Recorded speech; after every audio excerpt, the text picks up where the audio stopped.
안녕하세요. 오늘부터는 교회란 무엇인가에 대해서 함께 공부해 봅니다. 에클레시아의 의미. 교회가 무엇인가를 바르게 안다는 것은 그리스도인에게 있어서 대단히 중요한 일이죠. 그리스도인들 중에는 개인적으로 하나님과의 관계 속에서 신앙생활만 잘하면 되지 않느냐라는 생각을 갖는 사람들이 간혹 있지만 그것은 바른 이해에서 나온 것이 아닙니다. 교회는 신앙인을 낳고 기르는 어머니와 같고 교회는 신앙인의 공동체이기 때문에 교회는 그 본질에서 이탈하지 말아야 하고 그 형태는 본질을 바르게 담아 나아가는 그릇이 되어야 합니다. 그렇기 때문에 모든 그리스도인들은 교회가 무엇인가를 바로 알고 자기가 속해 있는 교회를 바람직한 교회로 만들어 나가야 될 것입니다. 2000년 교회의 발자취를 더듬어 보면 교회는 시대의 변迁따라서 끊임없이 변해오고 있다는 사실을 인식하게 됩니다. 여기에서는 현실 교회란 그 본질적인 의미를 회복해 가면서도 그 형태는 시대에 걸맞게 끊임없이 개혁해 나가야 된다는 당위성을 확보해 보고자 합니다. 교회라는 말의 뜻을 한번 용어 해석을 해봅니다. 영어의 church, 독일어 키르케, 스웨덴어 키라카 등은 히라버 퀴리케에서 나온 말입니다. 그런데 교회라는 말로서 에클레시아가 있는데도 불구하고 키리케, 주님께 속한 이 단어를 사용한 이유가 무엇일까요?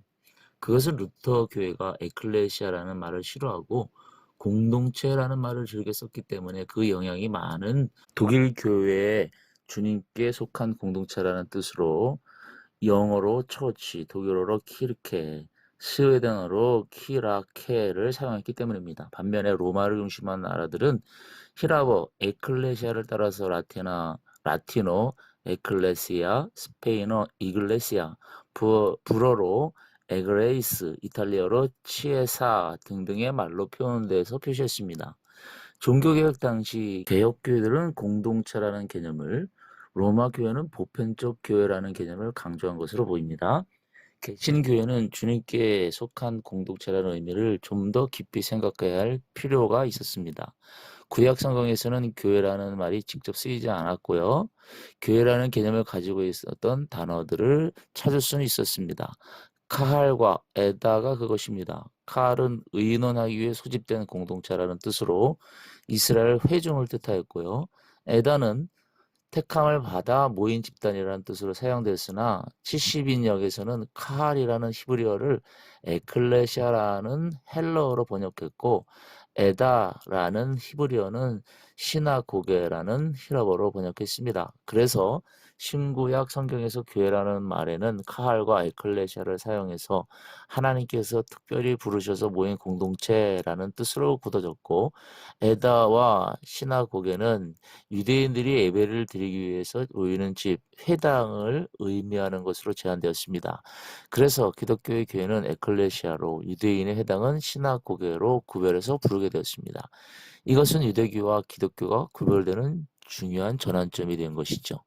에클레시아라는 말이 가지고 있는 의미를 찾아보면 에클레시아는 헬라어는 본래 일반적인 모임을 뜻합니다. 이 말은 기독교가 그리스도인들이 모이는 공동체라는 뜻으로 사용하면서 그리스도의 교회, 하나님의 교회, 주님의 교회 등으로 말을 붙여서 종교적인 전문 용어로 사용되게 되었습니다. 끝으로 에클레시아라고 하는 그리스도의 교회는 예수 그리스도를 구주로 고백하는 신자들의 공동체이며 사람들만 모인 공동체가 아니라 그리스도가 임재하셔서 머리가 되어 주시고 성령께서 다스리시며 하나님 아버지께서 주인이 되심으로 성삼위 하나님의 소유가 되어서 이 세상의 어떤 권세 아래에도 있지 않다는 것을 뜻하게 된 것입니다. 교회는 신인 공동체이며 살아있는 그리스도의 몸입니다.